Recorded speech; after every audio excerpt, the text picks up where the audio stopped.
오늘 아침 신문 시작합니다. 사냥 990마리가 아프리카 돼지열병 울타리와 폭설의 영향으로 폐사했다는 기사 먼저 보겠습니다. 네, 경향신문입니다. 국내 서식 중인 사냥 1,630마리 가운데 지난 겨울 폐사한 사냥은 지난달 말 기준 990마리로 확인됐는데요.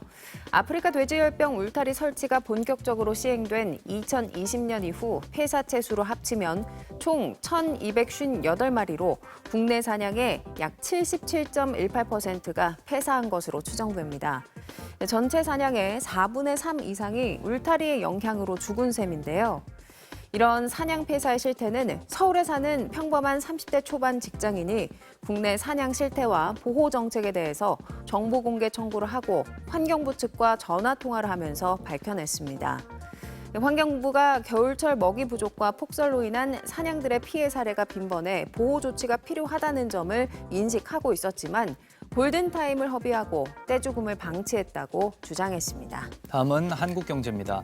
청소년 흡연율을 높이는 가향 담배에 대한 규제가 미흡하다는 기사입니다.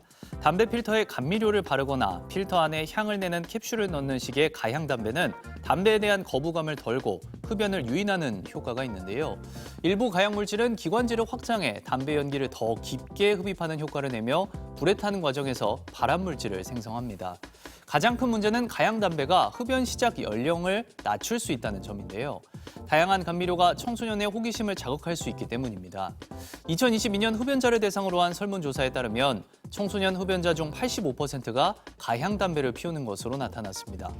미국과 유럽연합, 캐나다 등 주요 선진국에서는 이미 가향 담배 제조와 판매를 적극적으로 제한하고 있는데요.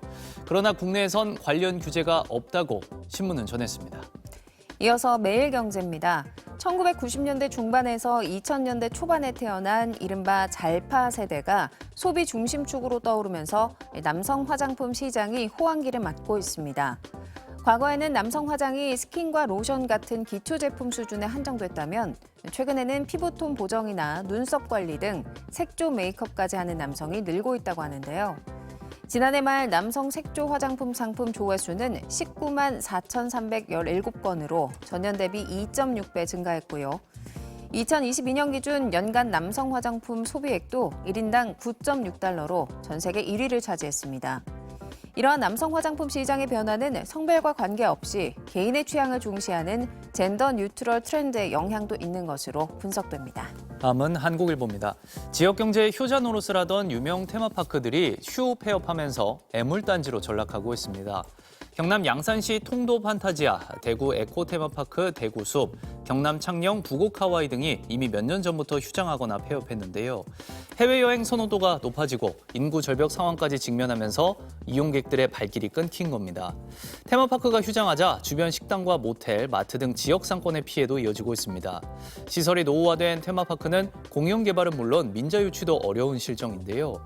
전문가들은 폐업한 테마파크들을 방치할 게 아니라 선별적으로 재정을 투입해 다른 용도를 찾는 등 지역 경제 활성화를 위한 조치가 필요하다고 말했습니다. 끝으로 지역신문 기사 보겠습니다. 부산일보입니다. 전국적으로 벌마늘 피해가 속출하고 있는 가운데 올해 첫 마늘 경매에서 경매 물량은 물론 1등급 마늘 출하량이 대폭 줄면서 농민들 사이에서 한숨이 새어나오고 있습니다. 국내 마늘 주산지인 경남 남해군에서 어제 2024년산 마늘이 본격적으로 출하되기 시작했는데요. 첫 경매 가격은 좋은 가격을 기록했지만 출하 물량은 지난 2020년 249톤에서 올해 50톤 안팎으로 대폭 감소했습니다. 지역 마늘 재배 면적이 감소하고 있는 데다 올해는 생육 시기에 악천후까지 겹친 건데요. 게다가 올해 거래된 1등급 마늘이 11.48%에 불과해 농민들은 올해 적자를 피하기는 어려울 것으로 보고 있습니다. 지금까지 오늘 아침 신문이었습니다.